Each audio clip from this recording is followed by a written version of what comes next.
자, 이 로마서는 성경 중에서, 신약 성경 중에서 저는 가장 중요한 책을 두 권을 뽑으라라고 하면은 한 권은 요한복음이고 한 권은 로마서입니다. 요한복음을 깊이 읽고 많이 읽으면 예수님을 깊이 만납니다. 예수님을 깊이 알게 돼요. 그런데 사복음서는 다 예수님에 관한 얘기지만, 그러나 예수님의 하나님의 아들로 제시한 책은 요한복음이란 말이에요. 그래서 이제 하나님의 아들이라는 것은 예수님이 바로 하나님이란 뜻 아니에요. 그래서 요한복음에서는 예수님을 하나님으로 소개한 아주 굉장히 깊은 책이에요. 저는 이제 예수 믿고 나서 제가 26살 때 예수 믿었어요. 그 전에는 예수 믿는 사람들 쫓아다니면서 핍박하고 막 강제로 술 먹이고 말이야. 아주 못된 사람이었어요. 그런데 저는 이제 그 대학을 다니면서 왜 사나? 이거에 대한 질문을 항상 가지고 살았어요. 왜 사나? 제 이제 인생의 목적은 이제 옛날 얘기예요. 영어 교수가 되는 거였었어요. 제가 이제 대학 다닐 때 영문과를 했거든요. 그 제 생각에 내가 영어 교수가 된단 말이야. 그 다음에는 내가 결혼한단 말이야. 그 다음에는 우리 가난하게 살았어요. 그래서 아파트 하나 산단 말이야. 그 다음에는 내가 자녀들을 잘 키워서 시집장가 보낸단 말이야. 그 다음에 내가 은퇴한단 말이야. 그 다음에는 내가 셰익스피어가 살았던 영국도 가보고 에펠탑에 있는 프랑스도 가보겠다. 그 다음에는 죽더라고요. 그래서 이 인생이 뭐냐 이거에 대해 갈등을 많이 했어요. 그러다가 이제 긴 얘기 짧게 해갖고 예수님을 제가 만났어요. 이야, 그래갖고 제 생각이 그냥 180도 변화됐어요. 그리고 제가 제일 많이 읽은 책이 요한복음입니다. 요한복음을 매일 하루에 2시간씩 읽었어요. 요한복음만. 그리고 그거를 하루 이틀 읽은 게 아니고 몇 개월 읽은지 몰라. 요한복음 읽고 또 읽고. 그때는 왜 요한복음 읽었냐면 그게 깊은 책인지도 모르고 쉬워서 그거를 선택했어요. 글쎄. 그런데 요새 요한복음 읽어보니까 그렇게 어려울 수가 없어요. 그러니까 내가 신앙이 얇을 때는, 옅을 때는 요한복음이 쉬웠는데 조금 신앙이 잘하니까 요한복음 되게 어려워요. 그런데 하나님의 은혜로 요한복음을 그렇게 많이 읽었어요. 그 다음에 두 번째만 읽은 책이 로마서야. 로마서를 또 많이 읽었는데, 로마서는 신앙의 과정을 잘 그리고 있는 책이에요. 처음에 우리들이 어떻게 죄인이었는데 어떻게 구원받았고, 구원받은 다음에 어떻게 거룩하게 살아가고 성령 충만하고, 그 다음에 어떻게 역사를 깨닫고 어떻게 그리스도의 몸된 교회에서 서로를 섬기나, 이런 거를 자세히 그냥 순차적으로 그린 책이에요. 그래서 지금 이제 로마서를 그렇게 좋아하기 시작해서, 근데 그렇게 어려울 수가 없어. 요한복음은 쉬웠는데 로마서는 어려워요. 하나님 왜 어려워요? 좀 깨닫게 해줘요. 그러니까 하나님 그냥 하나님하고 씨름 많이 했어요. 읽고 또 읽고 무슨 말인지 모르겠어요. 내가 그냥 하나님 이해할 때까지 읽을 테니까 알아서 하세요. 그리고 또 읽고 그랬어요. 그러다가 제가 이제 1970년대에 로마서 강의를 시작했어요. 제가 이제 저한테 로마서를 배운 사람들이 수천 명이에요. 그 중에서 교수도 나오고 목사도 나오고 선교사도 나오고, 그리고 그 중에서 로마서 대가들이 나왔어요. 근데 그 로마서 대가들이 내 얘기 하게 안 오게요? 안 오고 그냥 해요. 자기들이 아주 사람들이 못됐어.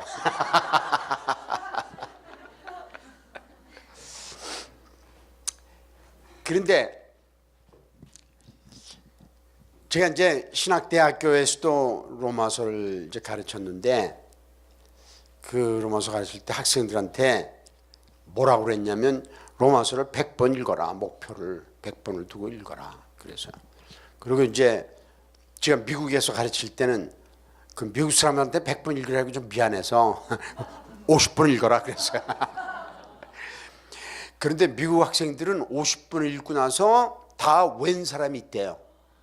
진짜. 미국 영어가 외기가 더 쉬워요. 한국말보다. 한국말은 되게 외기가 어려워요. 왜냐하면 한국말은 이 이야기식이라 아주 외기가 그냥 까리까리해요. 그런데 영어는 분석적이라 아주 외기가 되게 좋아요. 그래서 여기 다니엘 이 크리스천 아카데미에서도 학생들 영어를 웬대요.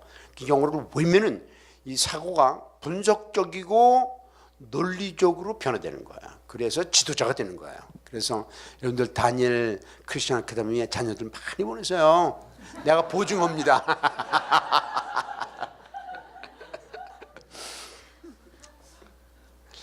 그런데 그 한국 사람들한테 제가 이제 그렇게 많은 사람에게 로마서를 가르치는데 많은 사람들이 100번을 읽었어요. 진짜. 그리고 한 사람은 로마서를 다 외웠대. 이야. 그래서 내가 뭐라 하냐면 속으로 I am 놀랬어. 나도 못 했는데 외웠대. 그래서 다.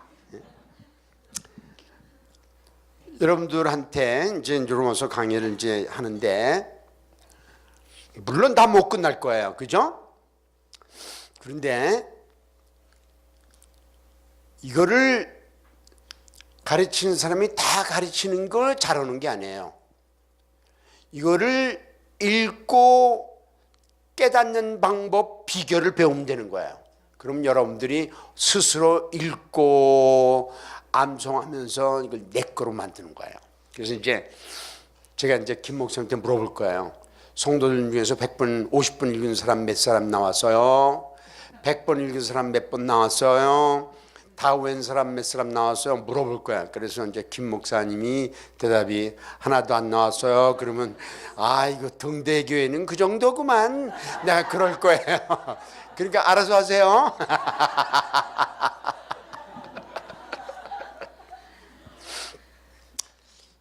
이게 종교개혁 500주년 기념 로마서 강해인데 이 로마서만큼 세계의 역사를 바꾼 책이 성경에는 없어요. 구약 성경에서 가장 능력 있는 책이 출애굽기인데 로마서는 구약의 출애굽기라고 그래요. 그리고 출애굽기는 신약의 로마서라고 그래요.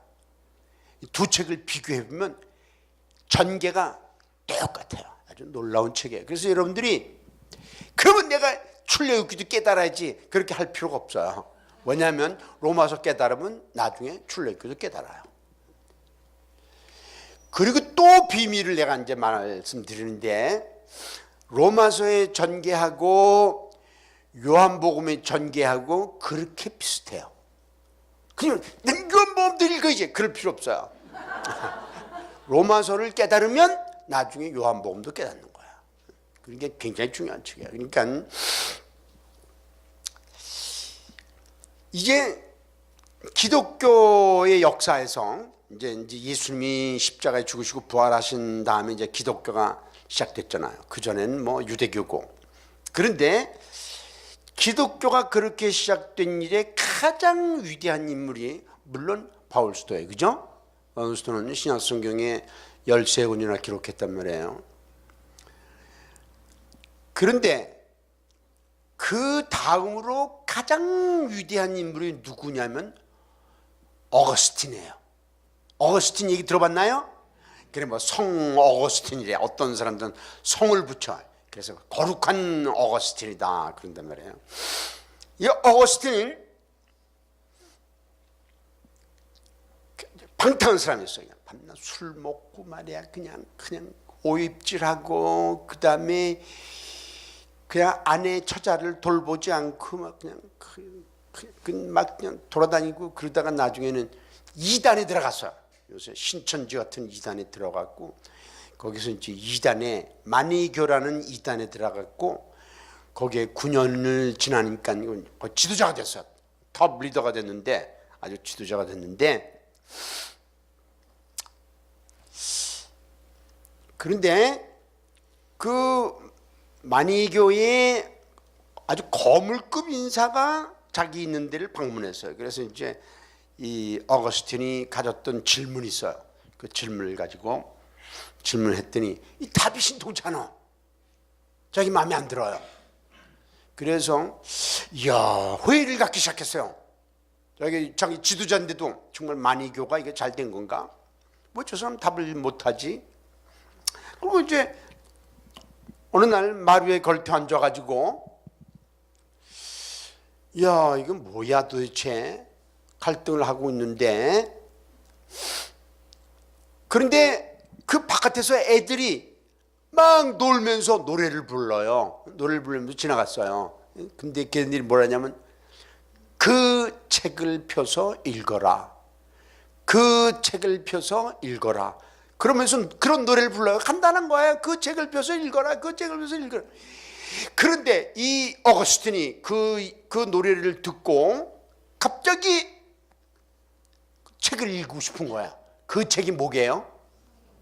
그거 어떻게 알았어요, 성경인 거? 이야, 야, 등대 교인들은 굉장하다.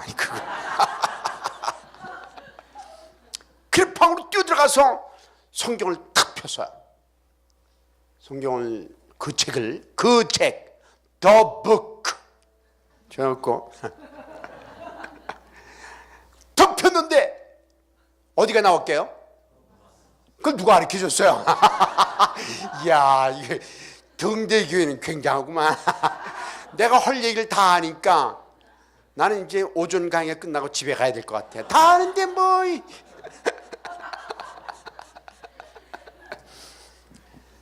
그래서 턱 펴서 읽은 게 뭐냐면 로마서 13장 13절 14절이었어요.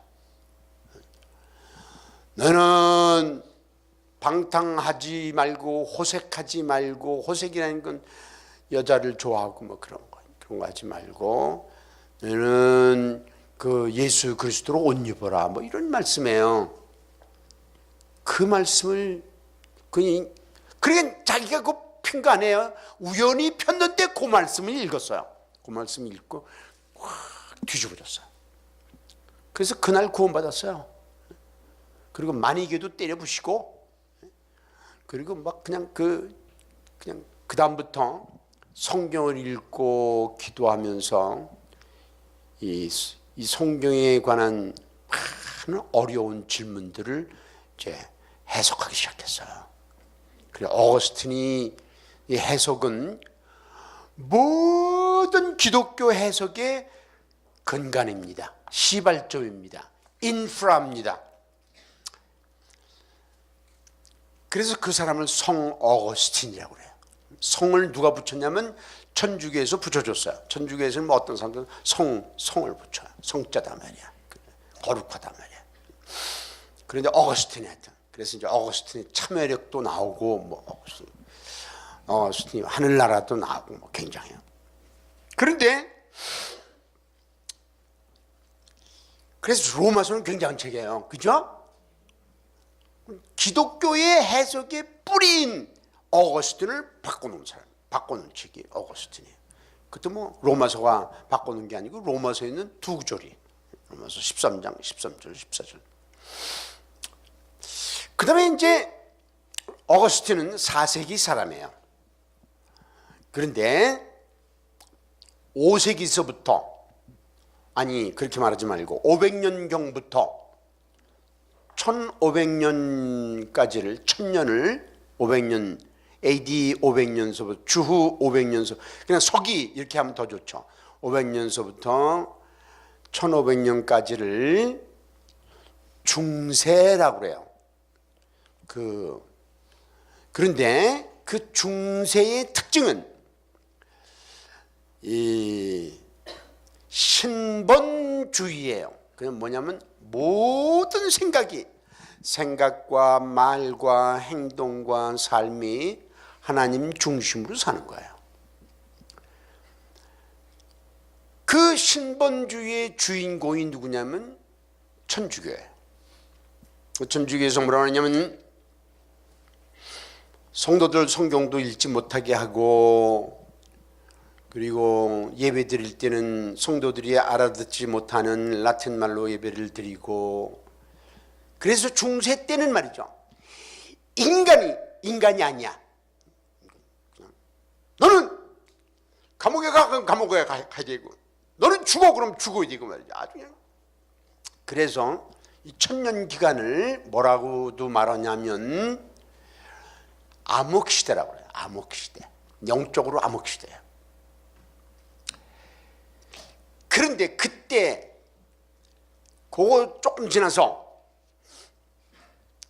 그 천주교가 이제 세계를 지배하고 있었어요. 그 이제 유럽인이 뭐 그런 다 지배하고 있었는데, 그때 나타난 사나이가 있는데 마틴 루터예요.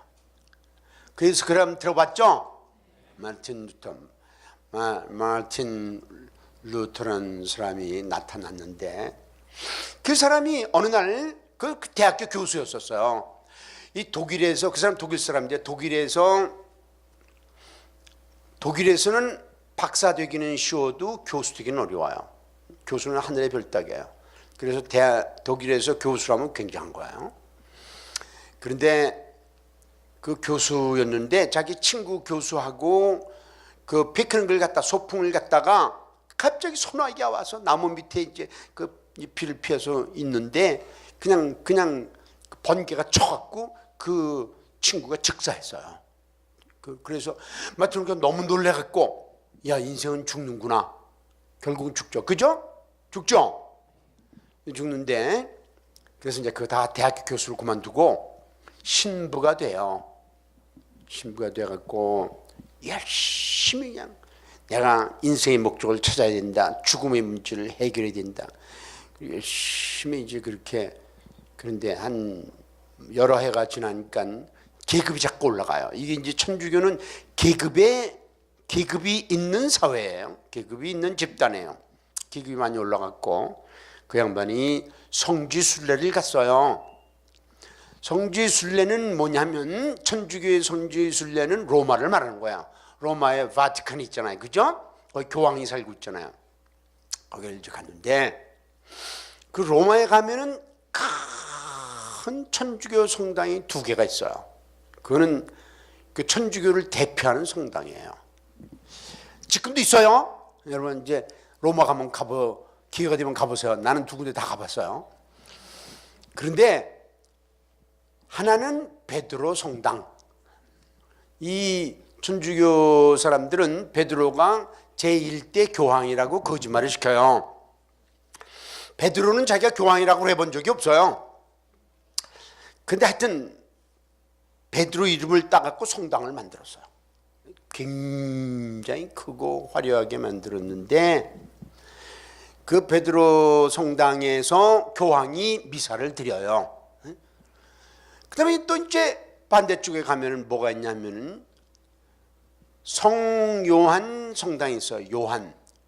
이제 12사도 중에서 요한은 예수님이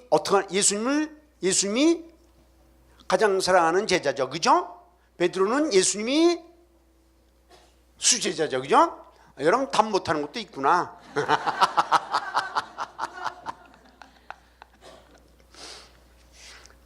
근데 성요한 성당에 가면 뭐가 있냐면은 굉장히 커요. 그것도.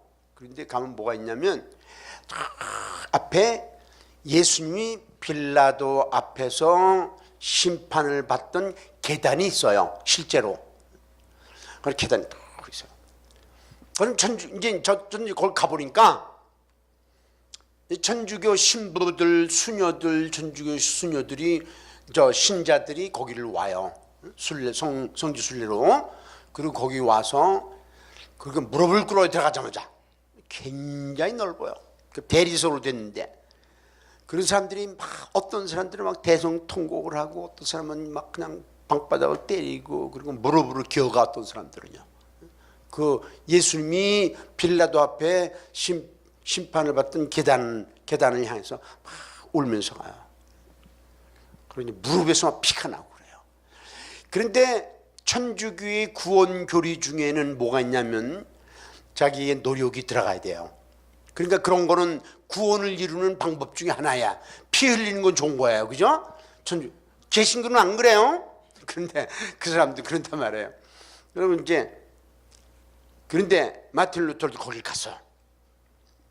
가고 이제 무릎을 꿇고 거길 걸어가는 거예요. 무릎에서 피가 나오면서. 그 이제 계단에 가서 그렇게 넓은 근데 거길 가갖고 그 다음에 이제 계단을 무릎으로 이제 하나씩 올라가는데 갑자기 번갯불처럼 한 말씀이 탁 왔어요. 그 말씀이 로마서 1장 17절이에요. 복음에는 하나님의 의가 나타나냐니 가면서 그게 어떻게 되더라? 이게 내가 암송했었는데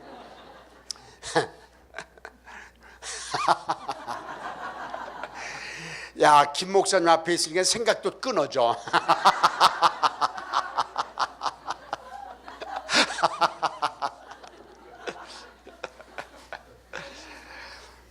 복음에는 하나님의 의가 나타나서 믿음으로 믿음에 이르게 하나니 기록된 바와 같이 오직 의는 믿음으로 말미암아 살리라 함과 같으니.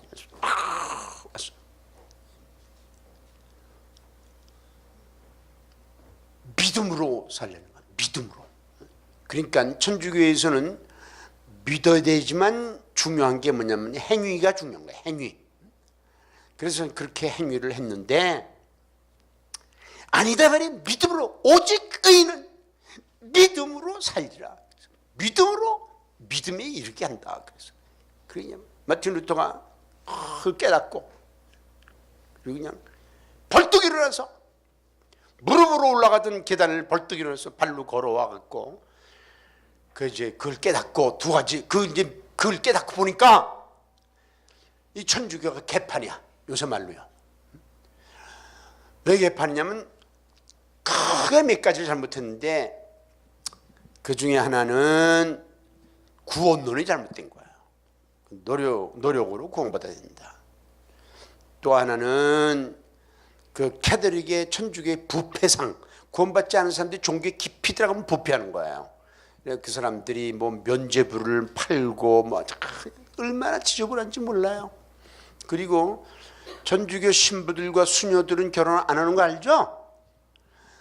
그런데 그들이 성적인 욕구를 해결할 수가 없어서 그 수도원에는 그런 아버지 어머니 없는 자녀들이 우글우글했어. 알아요? 그 누가 했냐면 그 신부들하고 수녀들하고 같이 말이야. 뭐 끼리끼리 좋아하다가 애들을 낳고 말이죠. 그래갖고 그 수도원들에는 어린애들 뼈들이 그렇게 많대요. 나 죽여가지고 그냥 못 됐어요. 그리고 마틴 루터가 알게 모르게 한단 말이에요. 그래서 그 양반이 종교 개혁을 일으킨 거야. 그렇게 500주년이에요. 500주년. 여러분이나 나나 마틴 루터한테 빚을 졌게요, 안 졌게요? 빚을 졌죠. 그 양반이 아니었다면 개신교가 없는 거야, 이 세상에는. 마틴 루터. 야, 마틴 루터가 로마서를 깨닫고 이 천주교를 향해서 그냥 그 당시 천주교를 대항할 수 없어요. 어떤 사람도. 그 전에 마틴 루터 전에 존 후스라는 사람이 아얀 후스라는 사람이 체코 사람인데 그 사람이 이제 천주교가 잘못했다 그래장 그냥 잡아다가 화형시켰어요. 길거리에서 나무를 이렇게 벌려놓고 거기다 묶어놓고 산채로 그냥 불을 태워 죽였어요. 영국에서는 틴데일이라는 사람이 성경을 쉬운 말 영어로 번역을 했어요. 번역했다고 그 사람 잡아다가 길거리에서 화형을 시켰어요. 그런 때예요. 천주교가 사람 막 죽이고 막 그랬어요. 그럴 때 마틴 루터가 일어나갖고 종교 개혁을 일으켰는데 원래는 천주교를 대항할 수 있는 사람은 아무도 없어요. 그냥 대항하면 죽게 돼 있어. 근데 마틴 루터는 성공했어요. 그 기적이에요. 왜 성공했냐면 이유가 있어요. 첫째 이유는 구텐베르크가 인쇄술을 발명을 했어요. 인쇄술. 그래서 마틴 루터가 종교개혁을 일으켜갖고 성경을 쉬운 말로 번역했고 인쇄해갖고 그냥 퍼뜨렸어요. 그 당시 성경을 인쇄술이 발명되기 전에는 성경을 뭘로 썼나요? 손으로 쓰기 쉽게 어렵게요? 어려워요. 그래서 성경이 비싸게요, 싸게요? 되게 비싸요. 성경 하나가 지팡값이에요 그때. 그럼 일반 성도들은 못 읽는 거예요. 그런데 이제 그 인쇄술 때문에 성경이 보급돼 갖고 사람들이 대중이 성경을 보면서 그 마틴 루터에 동조한 거야. 두 번째 이유는 그 당시 이 유럽의 왕들이 눈이 떠갖고 배를 만들었어요. 배를 만들어 갖고 상업을 시작했어요. 그래서 이제 배를 그 아프리카에도 보내고 미국에도 보내고 그 장사를 했어. 여기서 물건 가지고 가서 그들에게 이제 그 인디안들 흑인들한테 뭘 갖다 주냐면 칼 같은 거, 도끼 같은 거 갖다 주고 뭘 그 대신 받고 오냐면 금이니 보석을 가져와. 그래 그럼 부자가 되게 안 되게요? 부자예요. 그래서 유럽의 왕들이 돈을 벌기 시작했어요. 그래서 부자가 됐어요. 부자가 되니까 군대가 강해졌어요. 그래서 교황이 그 왕들을 아무렇게나 할 수가 없었어요. 그 전에는 교황이 너는 말이야 벨기움의 왕으로 가 그러면 예 그로 가. 너는 프랑스 왕으로 예 그로 갔어요. 그런데 왕들이 이렇게 그냥 돈이 많아지고 강해지자 교황이 너 가 그래도 못 가겠는데요? 그러면 이거 어떻게 할 수가 없어. 힘이 있기 때문에요. 그래서 이제 마틴 루터 종교개혁을 일으켰을 때 교황이 뭐라 그러냐면 독일 왕한테 야, 그 마틴 루터를 보내라 그랬어요. 재판을 하게. 그러면 보내면 어떻게 되는 거예요? 화형당하는 거예요. 그런데 왕이 안 보내서 못 보내겠는데요. 그러니까 마틴 루터 종교개혁을 성공하는 거예요. 하루는 또 이제 종교개혁 성공하는 이유가 그 부인이 또 역할을 했어요. 근데 마틴 루터가 이제 그 교황이 소환한 그 고민을 내가 한번 불에 타 죽는데 어떡하나 고민을 하고 있는데 어느 아침에 일어나서 보니까 자기 부인이 상복을 입고 상복 사람이 죽음이 있는 옷 있죠. 그리고 툭 나오는 거예요. 그래서 마틴 루터가 여보 누가 죽었어? 그랬더니 하나님이 죽었어요. 그랬어. 그게 무슨 말이야? 하나님이 왜 죽어? 하나님이 죽으셨다면 당신 고민하는 거 아니요. 하나님이 살아있다면 왜 당신이 고민하고 있어? 하나님 믿으면 되지. 그런 거예요. 그래서 마틴 루터가 그렇구나. 내 주는 강한 성이요. 방패와 대신 그냥 유명한 거예요. 야, 그러니까 부인의 역할이 중요하게 안 중요하게요? 중요해요. 야, 얼마나 중요하게요? 말할 수 없이 중요해.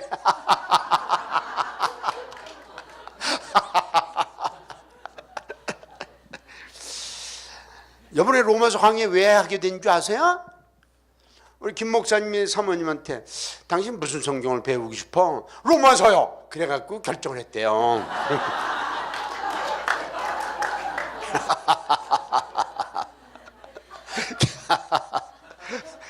그 사모님 아니었으면 나는 오지도 못했어요. 야, 내가 사모님한테 한턱 쏴야 되지. 자, 이제 마틴 루터가 이렇게 중요한 종교개혁을 일으키는데 열쇠가 로마서예요. 그런데 마틴 루터가 종교개혁을 일으킨 다음에 또 문제가 많았어요. 그래서 독일에 이제 교회가 생겼는데 그걸 뭐라 그러냐면 루터파 교인이라고 그래. 교회라고 그래요. 왜냐면 루터를 따르니까 그게 루터파. 한국에도 있어요. 루터란 교회. 루터라는 루터의 형용사로 만든 거예요. 형용사로 만들면 루터란 그래요. 그 한국말로 루터란 그렇게 번역을 했어요. 그래 종교가 막 타락했었죠. 세월이 지나가니까 막 독일도 타락하고 영국도 타락하고. 그때 영국 사회에서 그때 영국 사회는 누가 지배하고 있었냐면 영국 국교회가 지배하고 있었는데 영국 국교회는 말할 수 없이 타락했어요. 교회가. 그 도덕이 땅이 떨어지고 막 사방에서 죄가 일어나고 지금 한국 교회하고 비슷해요. 그런데 그 영국 교회의 사제로 그 누가 태어났냐면 존 웨슬리라는 사람을 태어났어요. 여러분 존 웨슬리 들어봤나요? 예, 그거 못 들어보면 아주 곤란해요. 왜냐하면 성결교의 뿌리 중에 하나거든요. 그죠? 그런데 존 웨슬리가 그 할아버지가 설교자예요. 아버지가 목사고 존 웨슬리의 큰 형이 목사고 동생이 목사고 본인이 목사고 목사도 많네 되게. 그죠? 존 웨슬리 또 잘나서 또 신학교 교수도 했어요. 글쎄. 그 다음에 또 잘나서 선교사도 했어요. 그런데 구원의 확신이 없어. 이 영국 국교가 타락하니까요 구원의 확신이 없어요. 여러분 지금 한국 교계의 목사 중에서 구원받지 못한 사람이 있게요 없게요? 있습니다. 있어요. 심각해요 지금. 그 존 웨슬리가 미국에 이제 인디안들에게 복음을 전하러 선교소를 갔다가 거기서 선교를 성공했게요? 실패했게요? 자기가 구원의 확신이 없는데 성공할 수 있나요? 없나요? 없죠? 그런데 김 목사님께서 구원의 확신이 있으니까 아프리카 휘젓고 다니시고 그냥 중국을 휘젓고 다니시고 일본도 휘젓고 다니시고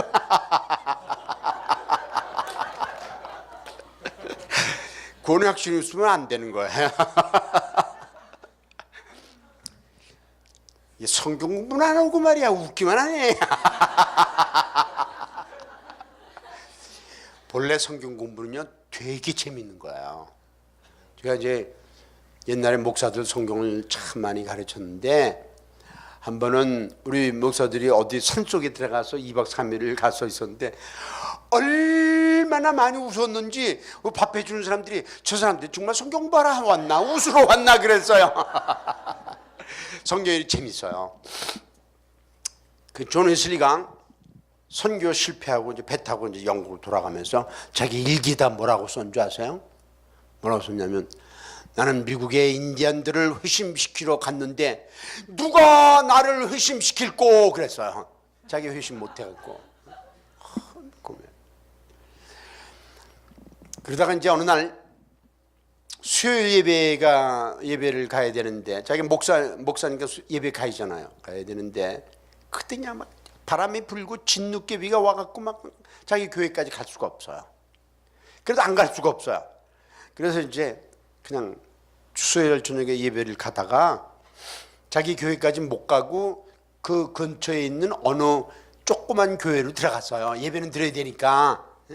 그 길 이름이 뭐냐면 얼더스 게이트 스트리트예요. 스트리트는 거리 그죠? 그 얼더스 게이트 스트리트에 있는 길에 있는 조그만 채플에 들어가서 이제 맨 뒤에 앉았는데 교인들이 한 13명인가 17명쯤 앉아 있어요. 근데 그 교회 담임 목사도 못 왔어. 진눈깨비 때문에. 야, 세상은 그래요. 그래갖고 그 교회 장로님이 대신 설교를 했어. 어느 장로님이. 그렇잖아요. 기다려도 목사가 안 오니까 어떻게 장로가 해있지. 그런데 장로가 자기 설교 준비 안 했으니까 어떻게 했냐면 거기에 있는 마틴 루터가 쓴 로마서 주석을 읽었어요. 근데 뭐를 읽었냐면 1장 17절을 읽었어. 묘하죠. 그걸 떠듬떠듬 읽은데 복음의 하나님의 의가 나타나나니 믿음으로 믿음에 믿음에 이르게 하나니 오직 의는 믿음으로 말미암아 살리라 함과 같아. 그건 이제 마틴 루터가 자기는 탁 썼는데 그거를 떠듬떠듬 읽었는데 그걸 읽을 때 처음 맨 뒤에 앉았던 존 웨슬리의 마음이 갑자기 이상하게 뜨거워지면서, 이상하게라는 말을 썼어. 자기가, 존 웨슬리가 갑자기 이상하게 마음이 뜨거워지면서 예수님이 내 죄를 위해서 죽으셨구나, 이걸 깨달았어요. 그리고 구원받아요. 이야, 그때 나이가 35세야. 35세. 그리고 그때는 이미 목사고 선교사고 신학교 교수고 다 했어요. 그리고 그 양반이 영국에다 그냥 복음을 전하기 시작하고 미국에다 복음을 전하고, 그래서 역사학자들 말에 의하면, 미국의 역사학자들 말에 의하면 뭐라 그러냐면, 미국의 문화는 존 웨슬리가 만들었다 그러는 거예요. 존 웨슬리가 복음을 전해갖고, 그리고 자기가 선교사들을 파송해갖고 그 사람들이 전도해갖고, 그게 문화의 시작이라는 거예요. 미국의 이 문화의 시작. 존 웨슬리가, 그러니까 존 웨슬리도 성경 뭐 때문에? 이야, 로마서 굉장한 책이에요. 그죠? 아유. 그런데 이제 이 세계의 역사가 1900년대에 들어갔고, 이제 뭐가 판을 치기 시작했냐면 자유주의 신학이 판을 치기 시작했어요. 자유주의 신학은 뭐냐면은 머리로 이해가 안 가는 건 안 받아들이는 거예요. 그래서 성경을 보니까 머리로 이해가 안 가는 게 있게요, 없게요? 성경에 있단 말이에요. 그죠? 뭐 홍해가 갈라졌다, 어떻게 머리로 이해해? 그거 믿음으로 받아들이지. 그래, 이제 자유주의 인본주의라는 건 머리로 이해하는 건 안 받아들이고, 과학적으로 증명할 수 없는 건 안 받아들이고, 이제 그런 거예요. 그래서 이제 어떤 사람들은 성경을 읽으면서 과학적으로 증명할 수 없는 걸 전부 오려내기 시작했어. 그리고 과학적으로 증명하고 증명되고 그리고 머리로 받아들일 수 있는 것만, 그것만 성경이다, 이렇게 얘기했어요. 그 심각해, 안 심각해요? 그 사람들은 사탄의 지배를 받는 사람들이야. 신학자지만. 그런데 그 물결을 대항해서 나온 사람이 칼 바스예요. 칼 바스라는 독일 신학 목사가 있었는데, 그 목사가 무슨 책을 썼냐면 로마서를 썼어요. 로마서 주석을. 로마서 주석이 1939년에 나와가지고 그냥 그 자유주의 신학자들 때려부시는데 앞장섰어요. 야, 그 로마서는 도대체, 이제 그만 얘기하고 이거 어떻게 하면 켜져요? 그냥 누르면 켜져요? 켜졌네. 야, 여기서 좋은 시대야. 어떻게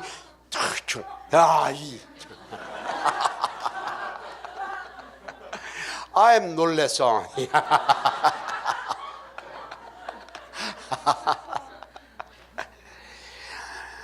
야, 이제 그 로마서 전체의 개요를 한번 볼 거예요.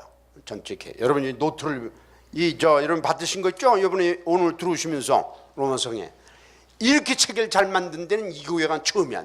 야, 내가 이제 이런 책을 이제 파워포인트를 보내갖고 이런 책을 뭐 태국에서도 또 뭐 아프리카에서도 뭐 유럽에서도 뭐 사바에서 여기 제일 잘 만들었어요. 여러분 교회 짱입니다.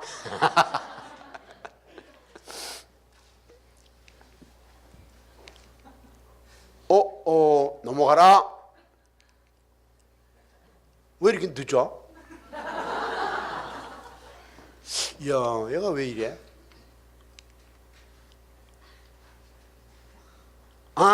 그림 때문에 늦게 나오는구만. 그래, 좀 기다립시다. 그래, 다 해라, 하나씩. 말 잘 들어요. 야, 근데 여러분 잘 보여요? 이건 크구나. 야, 예, 아주 잘 됐어요. 이제 로마서 개요, 전체에 대한 요약이에요. 로마서 개요인데, 그 로마서는 크게 세 부분으로 나눠져 있어요. 여러분 노트를 보면은 맨 왼쪽에 서론이 있죠. 서론. 그리고 서론 위에 보면은 성경 구절이 있죠. 그 성경 구절 1장 1절로 17절이 로마서의 서론이에요. 그 다음에 맨 바른쪽에 가면 결론이 있죠. 결론 위에 가면 성경 구절이 또 나오는데 15장 14절로 16장 27절까지가 결론이에요.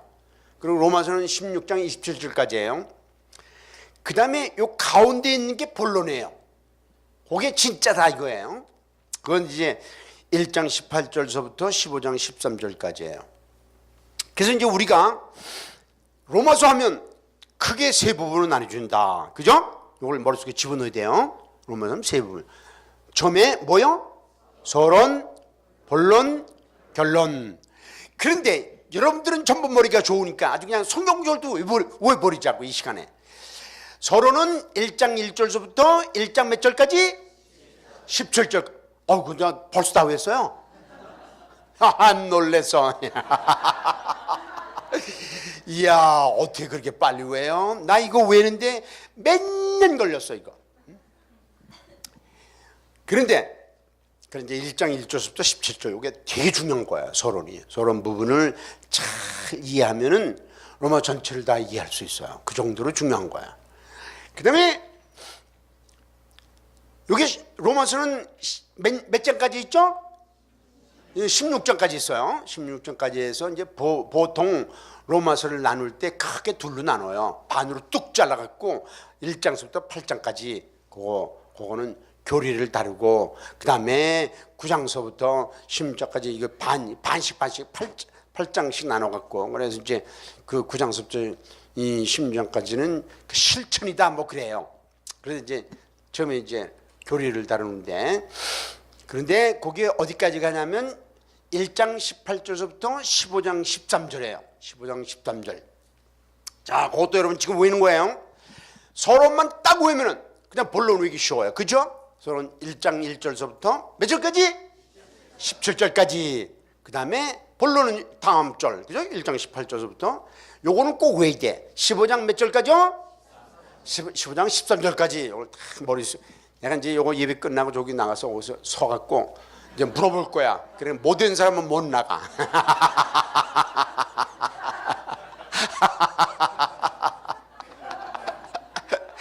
내가 왜 웃는 줄 아세요? 그렇게 안 할 거기 때문에.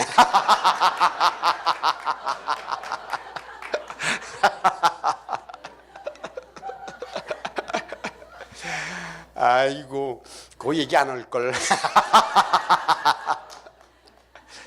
자, 그러면 다시 합시다.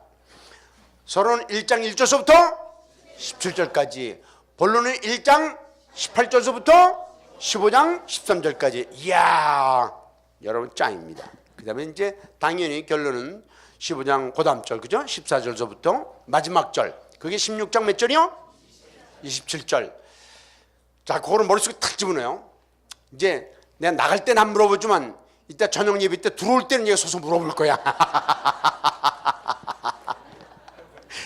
어떤 사람한테는 서론 그러면 1장 1절부터 17절까지 다 얘기하고, 본론 1장 18절부터 15장 13절, 결론 15장 14절부터 16장 27절. 이거 다 외워야 돼요. 그 다음에 결국은 어떤 거든지 본론이 제일 중요하잖아요. 그죠?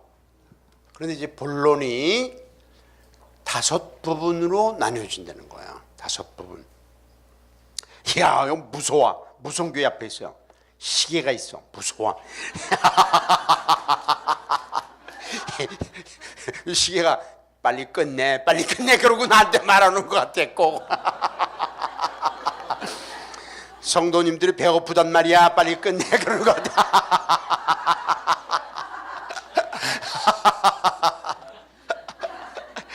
아유, 그런데 그래도 할 거예요.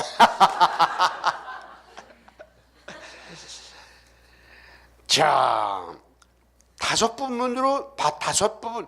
본론은 1장 18절로 15장 13절까지가 5부분으로 나뉘어져요. 5부분으로. 5부분인데 그거는 1장 이제 그 5부분으로 나눠진 성경 구절은 이따 저녁 시간에 올 거예요. 다 올 거예요. 여러분 다 이건 쉬워 금방 외워. 요새 뭐 그냥 컴퓨터도 하고 뭐 인터넷도 들어가고 뭐 그냥 핸드폰도 다 뺄라고 다 하면서 요거 못해 그죠? 이까지 뭐 누워서 저 누워서 뭐 먹기라 그러죠? 떡 먹기. 이야 내가 떡을 잊어버렸어. 그런데 요 5가지로 나누는데 요 5가지를 가만히 보면은요 요게 순서대로야. 처음에 신앙생활을 하기 위해서는 뭐를 제일 먼저 깨달아야 되냐면 죄를 깨달아야 된다는 거예요. 죄를 깨닫지 않고 예수님을 믿는 방법은 없어요. 내가 하나님 앞에 죄인이기 때문에 그 구세주가 필요한 거예요. 그죠? 구세주는 누구냐면 예수님이에요. 그래서 구원받는 거예요. 그래서 이제 한국 교회의 문제 중에 하나는 뭐냐면은 죄가 없다는 거예요. 죄가 없는 게 아니고 죄를 얘기하지 않는다는 거예요. 한국 강단의 많은 교회가 죄를 설교하지 않아요. 그러면 그 교회는 타락하기 시작하는 거예요. 왜냐하면 하나님 보실 때 모든 인간이 죄인이에요. 그죠? 그러니까 바울 사도가 뭐라 그러냐면 처음에 죄를 심각하게 다뤄요. 아주 그냥 너희는 죄이냐 그러고 끝나는 게 아니에요. 죄를 속속들이 다뤄요. 죄를 다루고 그렇게 죄를 깨닫고 나서 구원받는 거예요. 그 다음 단계가 구원이에요. 그걸 보세요. 차례차례. 그 처음에 죄, 그 다음에 구원, 그죠? 거기 써 있죠, 그렇게? 그 다음에 이제 구원받은 사람만이 이제 거룩하게 변화돼 가는 거예요. 구원받지 않는데 무슨 거룩이 있어, 그죠? 그래서 이제 성화의 과정이 들어가는 거예요. 성화라는 말은 성화는 거룩할 성자, 바뀌어갈 화자, 거룩하게 바뀌어간다 그러는 거예요. 거룩하게 바뀌어가는 거를 성화라, 과정을 강조하는 게 이 성화라는 말을 쓰고, 그 다음에 거룩해지는 순간을 뭐라고 그러냐면 성결이라고 그래요. 여러분이 속해 있는 교회가 무슨 교회예요? 성결교회. 그럼 성결이 어디서 나왔는지 알겠죠? 성결이 바로 여기서 나온 거예요. 여기서. 그래서 다시 얘기해. 요거는 구분을 못하면 안 돼요. 구원받은 다음에 거룩해 되어 가는 과정을 뭐라 그래요? 성화. 그 거룩하게 되는 순간을 뭐라 그래요? 성결이라고 그래요. 성결. 이야, 성결은 본래 구약에서 거룩하게 되려면 어떻게 하냐면 물로 씻어가지고 깨끗하게 돼야 돼요. 그래 결혼 그런 거예요. 그럼 물로 씻어 깨끗하게 된다. 순간을 강조하는 거예요. 물로 씻는 순간 그냥 깨끗해진단 말이죠. 그래서 이제 이 그런 과정을 통해서 그 거룩하게 되는 순간 이걸 강조하는 게 성결이에요. 그 성결이라는 말에는 성화도 내포되는 거예요. 그런데 이렇게 지금 한국 사회가 타락하고 한국 교회가 타락할 때 누가 깃발을 들고 일어나야 되냐면 성결교회가 깃발을 들고 일어나야 되는 거야. 거룩. 이렇게 이제 거룩해 된 사람들은, 거룩해 성화된 사람들은 뭐로 들어갔냐면 하나님의 주권을 깨닫는데, 그 다음에 주권이에요. 주권이란 말은 무슨 말이냐 하면은 하나님이 절대적인 뜻을 말하는 거야.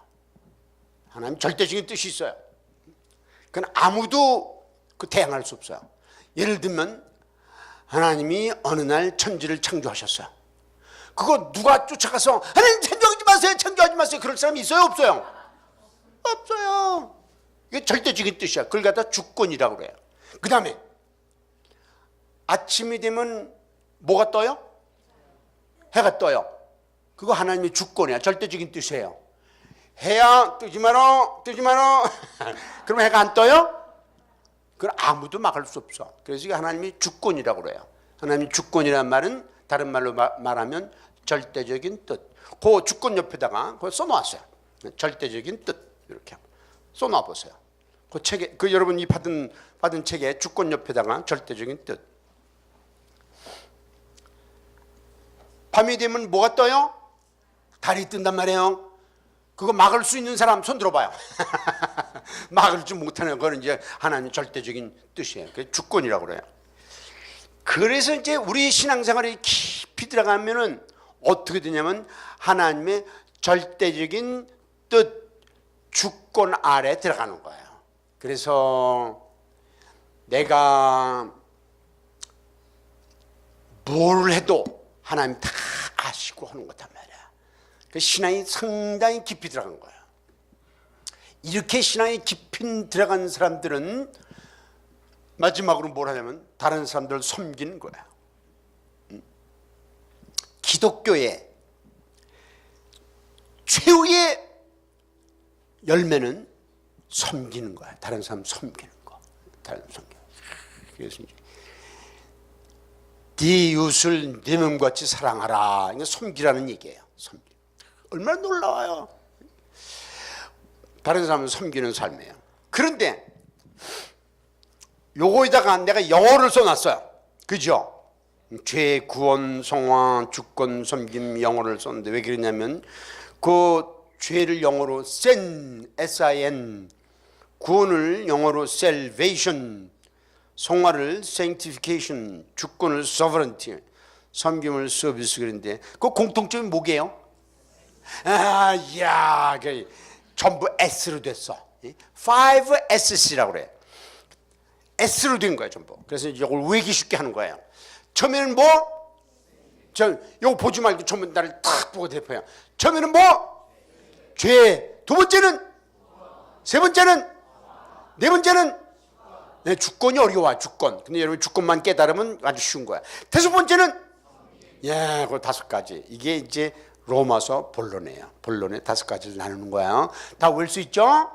그래서 이제 오늘 숙제를 내가 두 개 내고 마칠 거야. 첫째는 서론, 본론, 결론에 대한 성경주를 외고 두 번째는 본론에 다섯 가지로 나누는데 그 다섯 가지 제목을 외는 거예요.